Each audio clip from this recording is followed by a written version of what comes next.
হযরত সাওবান রাদিয়াল্লাহু তাআলা আনহুর কাছে একজন মানুষ এসে বলল, ও আল্লাহর নবীর সাহাবী, আমাকে এমন একটি আমল শিখাইয়া দেন না, এমন একটা আমল শিখাইয়া দেন না। আমরা তো যাই, তাই না? রমজান মাস আসলে যাই, বাকি 11 মাস হলো আমল নাই। রমজান মাস আসলে বড় দেখে একটা তসবিহ, এমন মতো একটা হাজির রুমাল, বড় একটা জুব্বা, ইয়া বড় একটা টুপিয়া, আতরের বোতল একটা কাছেই আছে, অসুবিধা কিছু নাই। মানুষ গেলে একটু ডলা দিয়ে দেয়। ভাই, আমি কিন্তু বড় একটা মুসল্লি, 11 মাসের না, আমি কিন্তু রমজানের মুসল্লি। রমজানের কিন্তু আসলে এই মুসল্লি কিন্তু সেই মুসল্লি না, এই মুসল্লিটা আমার কথা আমার আপনার জান্নাতে যাওয়ার জন্য। হযরত সালমান রাদিয়াল্লাহু তাআলা আনহুর কাছে একজন এসে বললেন, আল্লাহর নবীর সাহাবীরা, আমাকে একটা আমল শেখাইয়া দেন না, যেই আমলটা করলে আমি জান্নাতে যাব। আল্লাহর নবীর সাহাবী, আমাকে এমন একটা সুন্দর আমল শিখাইয়া দেন, যেই আমলটা করলে আমি জান্নাতে যাব। প্রথমবার বললেন, কোনো কথা বললেন না। দ্বিতীয়বার আবার বললেন, আল্লাহর নবীর সাহাবী, আমাকে এমন একটা আমল শিখাইয়া দেন, এই আমলটা করলে আমি আল্লাহ পাকের জান্নাতে যেতে পারবো। আল্লাহর নবীর সাহাবীরা শুনেও না শোনার মতো বসে আছে না, কোনো কথা বললেন না, কোনো জবাব তিনি দিলেন না, কোনো উত্তর তিনি করলেন না। আগন্তুক ব্যক্তি, প্রশ্নকারী ব্যক্তি আবার প্রশ্ন করলেন, ও আল্লাহর নবীর সাহাবী, আমাকে একটা আমল শিখিয়ে দেন না, এই আমলটা করলে আমি আল্লাহ পাকের জান্নাতে যেতে পারি। তৃতীয়বার প্রশ্নকারীর প্রশ্ন শুনে আল্লাহর নবীর সাহাবী হযরত সাওবান রাদিয়াল্লাহু তাআলা বললেন, আপনি যে প্রশ্নটা আমাকে করেছেন, অনুরূপ প্রশ্নটা আমি করেছিলাম আমার নবীকে। একই প্রশ্ন করেছিলাম আমি আমার নবীকে। আমার নবী যে উত্তরটা দিয়েছেন, ওই উত্তরটার উপরে আমি আমল করতে আছি। ঠিক ওই কথাটাই আমি আপনাকে এখন বলে দেব। আল্লাহর নবী আমাকে বলেছিলেন, বাবা সাওবান রে, তুমি বেশি বেশি করে আল্লাহকে চেষ্টা করবে, বেশি বেশি করে আল্লাহকে সিজদা করবে। শুধু কি মসজিদে সিজদাই করতে হবে? রুকু করতে হবে, সিজদা করতে হবে।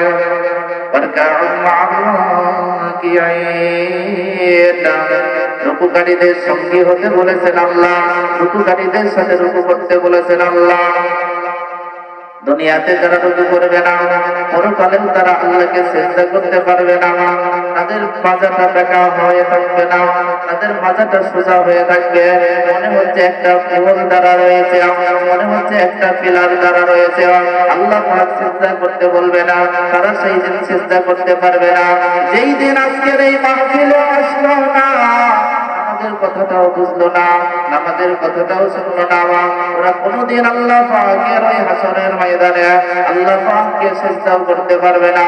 ওরা সোজা হয়ে দাঁড়া থাকবে, তখন মাথাটা নিম্নগামী করবে, হেড ডাউন করে দিবে, মাথাটা নিম্নগামী করে দিয়ে তারা আফসোস আফসোস করে চিৎকার করতে থাকবে, বা কোনো উপায় থাকবে না।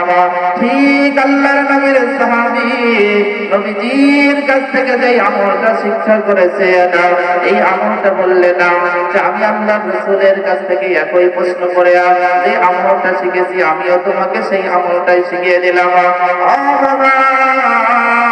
তুমি আজকের থেকে আল্লাহ পাককে বেশি বেশি চেষ্টা করবে, তাহলে আল্লাহ পাক তোমাকে দুইটা উপকার দান করবে না। কয়টা উপকার একটু আওয়াজ দিয়ে বলেন। আল্লাহ পাক তোমাকে দুইটা ফায়দা দিবে না, দুইটা পুরস্কার তোমাকে দান করবে না। এক নম্বর পুরস্কার, কোন ব্যক্তি যখন আল্লাহ পাককে সিজদা করে, আল্লাহ পাক সঙ্গে সঙ্গে ওই ব্যক্তির মর্যাদা এক ডিগ্রি বাড়িয়ে দেয়। আমরা সমাজে মর্যাদার জন্য কেউ বা মেম্বার হয়, কেউ চেয়ারম্যান হয়, কিন্তু আসলে মর্যাদার স্থান কোথায় আমরা সেই জায়গাটাই খুঁজে পাই না।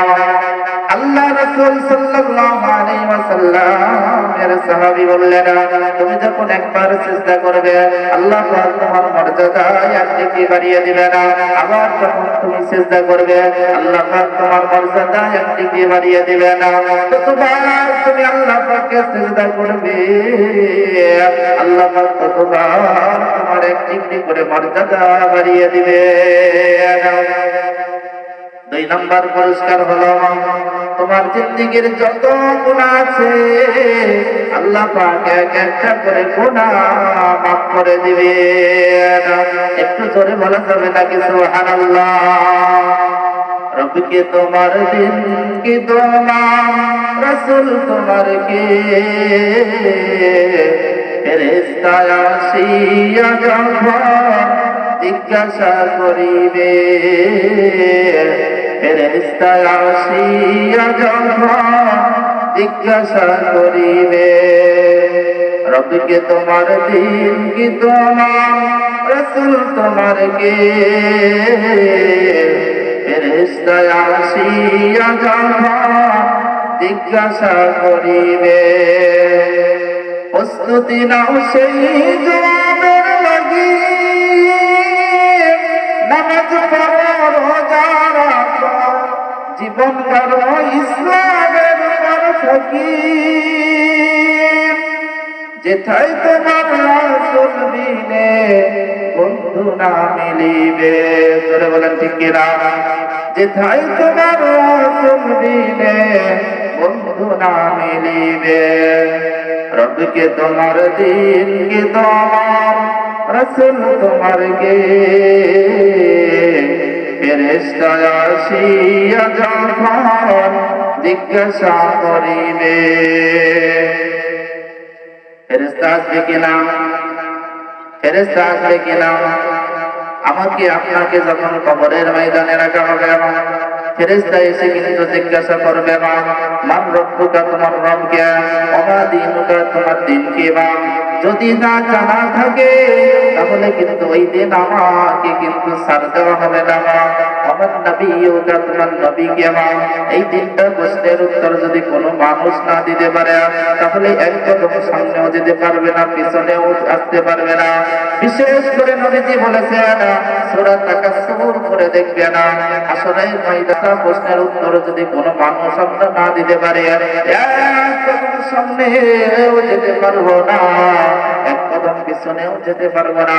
5টা প্রশ্নের 1 নম্বর প্রশ্নের উত্তর দিতে হবে যে তোমার যৌবনকাল তুমি কোন দিকে কাটিয়েছো, তোমার জীবন তুমি কোন দিকে কাটিয়েছো, তোমার অর্থ সম্পদ তুমি কোথায় থেকে অর্জিত করেছো, কোন পন্থায় তুমি অর্জন করেছো, অর্জিত সম্পদ তুমি কোন দিকে ব্যয় করেছো, হালাল দিকে না হারাম দিকে। এবার তুমি যে ইলম অর্জন করেছিলে এই ইলম অনুযায়ী আমল করেছো কিনা? প্রশ্ন কি সহজ? প্রশ্ন কিন্তু বড় কঠিন না। আমার যৌবনকাল দিলাম খেলাই খেলাই ফেলে, যৌবনকালটা আমি শেষ করে দিলাম বেনামাজি হয়ে, দল করে রাজনীতি করে, এদিকে সেদিকে ঘোরাফেরা করে, মোবাইলের মাধ্যমে জীবনটা শেষ করে দিলাম, আমি বন্ধু বান্ধব নিয়ে জীবনটা শেষ করে দিলাম, যৌবনকালটা আমি কোন দিকে কাটিয়ে দিলাম, আমার কোনো হিসাব থাকলো না। কিয়ামতের দিন কিন্তু আমি পার পাবো না। এবার পুরো জীবনটা আমি কোন রাস্তায় কাটিয়েছি এই হিসাবটাও আমাকে দিতে হবে। আজকের মাহফিলটা তখনই সফল হবে যদি আমি নিজেকে আত্মশুদ্ধিতার মধ্যে নিয়ে আসতে পারি, এবং যদি আমি নিজেকে একটু শুধরাইয়ে নিয়ে আসতে পারি। শুধরানোর রাস্তাটা যদি আমার কাছে যদি না লাগে, শুধরানোর রাস্তাটা যদি আমার কাছে না লাগে, তাহলে অবশ্যই আমাকে ফিরে আসতে হবে তার কাছে যিনি রাস্তাটা আমাকে দেখিয়ে দিতে পারে।